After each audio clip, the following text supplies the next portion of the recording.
Okay, so ayun. Ito na yung ating crankshell at ang ating sinasabing napakatikas na block. Yan. So ito yung block natin na ipinagawa. Yan. So nilagyan natin siya ng heatsink. Pinalaki natin ang loob, yung capacity ng tubig niya sa loob. Kasi kaya tayo nagpalaki, liliit din yan eventually kasi nag-sleeve tayo ng pagkalaki-laking sleeve. So outer diameter niya is 108 mm nitong sleeve na to, pero makapal pa rin siya. Yan o, nasa 3 mm plus piston, diba? So sa nakakaalam kung ilan ang sukat nito, so comment down below na lang.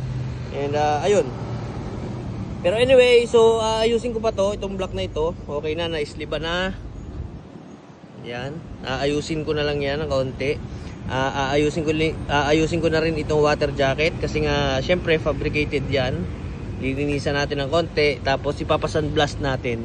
So dapat malinis siyang tingnan, at the same time wala siyang pintura, kasi yung pintura po mga kaibigan, pag pininturahan natin yan o nag powder coat tayo, yung powder coat na yan, yung coating na yan sa block natin is nakakapagpadagdag yan ng tendency mag overheat ang ating mga motor.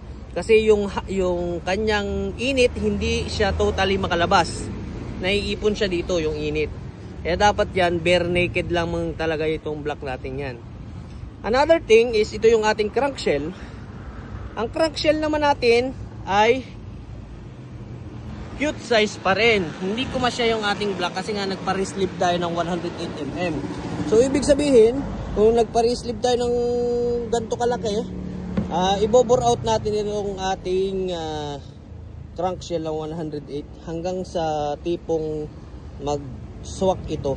Kailangan kasi, ang gusto ko kasi dito is swak na swak talaga siya dito sa ating crankshell in a way na halos hindi na siya gumalaw, pero hindi naman siya sobrang sikip. Ayun.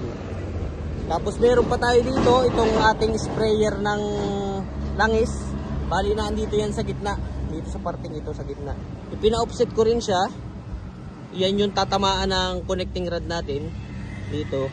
Tatamaan na yan eh. Kaya in-offset ko sa tabi, pero hindi ko siya pinatay.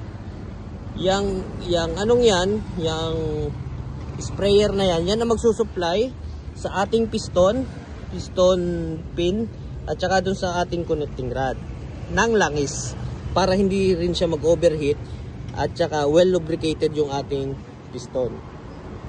Yun. So ang ating makina is hindi naman natin yan binuo ng basta-basta lang buo na isinalpak ko lang kay stoker. Bali yan ibinuo natin ng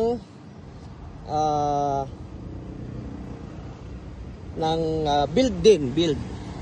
Sa clutch side, ang nakalagay natin dito is clutch assembly ng Kawasaki Barako. Bali pinahinangan ko lamang yung ano niya, dinagdagan lamang natin ng lining para magkameron siya ng grip.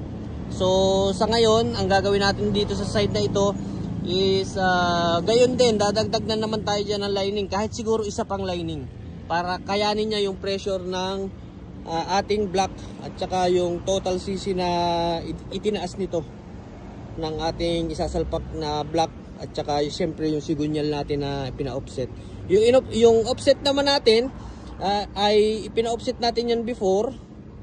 Yung offset na yun is masyadong mataas, nananabit dyan sa ilalim. Kung napapansin nyo yan, yung mga tinabas kong yan, nananabit siya dyan. So yung ating ating stroke, pinababa ko yung stroke sa dating offset niya na sobrang taas. Pinababa ko siya. So yung stroke natin ay bumaba lang yata siya ng mga plus, siguro mga plus 5 tayo. Plus 5 total stroke yan ha, plus 5 total stroke. Konting-konti lang naman. Kukumputin ko pa rin yan once na naikabit na natin to.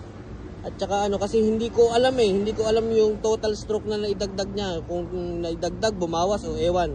Kaya kukumputin natin once na na-assemble na natin itong makinang ito. Yan. Sunod is yung ating stator side. Ang stator side kasi natin, ang ginagamit natin ay pang Rusi Sigma 250, pang Rusi. ang ginagamit natin ditong stator sa part na to. So doon tayo kumukuha ng lakas ng ating ignition sa stator ng ating Rossi Sigma.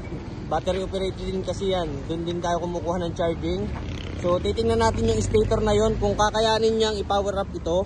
Kung hindi, maghahanap na naman tayo ng panibagong stator na medyo ayos-ayos at i-convert natin na naman dyan. So hahanapan ko na naman ito ng timing niya ng panibago. Yun. So medyo mahirap-hirap kasi nagbago tayo ng stroke. Baka sumala yung kanyang timing. And tingnan natin. Tingnan natin kung saan naabutin. Since makapal pa naman yan, okay pa natin yung ipa-rebore. I-rebore pa yan. So okay na. Konting-konti na lang. Ang mahirap lang is kapag lumabas ito sa social media, tapos kapag nabuo na, is hindi na siya panlabanan sa Mindanao. Yun ang aking ikinakatakot. Kasi pag nabuo itong makinang ito, kaya ko lang ito talaga inihahabol, is baka sakali na mapalaban tayo sa Mindanao. Kung hindi, useless naman yung ating pagbobuo, di ba? Pero kaya yan. Siguro naman, kasi ako rin naman yung hinamon at the first place, ako yung pinapapunta doon sa Mindanao. Kapag nabuo ko ito, siguro ilalaban ko ito talaga. Daanan ko na sina J-Mags at saka sina Mac Rider doon bago ko pumunta ng Mindanao. Tapos buuin na natin to, no? Tapos panibagong remap, panibagong fuel system niya, yung kanyang throttle body. Hindi ko alam kung papalitan ko pa siya ng pang Vios o i-rebore ko na lang yung mismong mismong throttle body. Yun lang.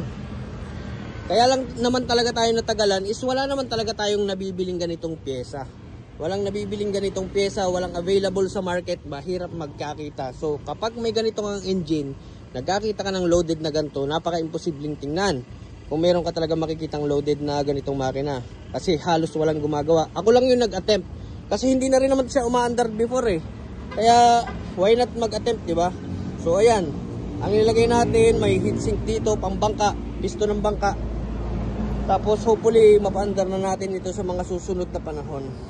Siguro mga year 2050, aandar na to sa year 2050 kapag ako'y may mga apo na. Pero anyway, so I think hanggang dito na lang muna sa mga gustong makapanood ng vlog nito na iniisa-isa ko yung pyesa. Kung gusto nyo magpagawa, pwede kayong kumuha ng reference dun sa mga video natin na in-upload sa sa YouTube. And ayun, so hanggang doon na lang muna ulit. Hindi tayo paalala lang po, hindi tayo kumikita sa Facebook page natin dito sa X-Vlogs. Update lang yan sa mga nag-aabang. Ayun, bye-bye. She is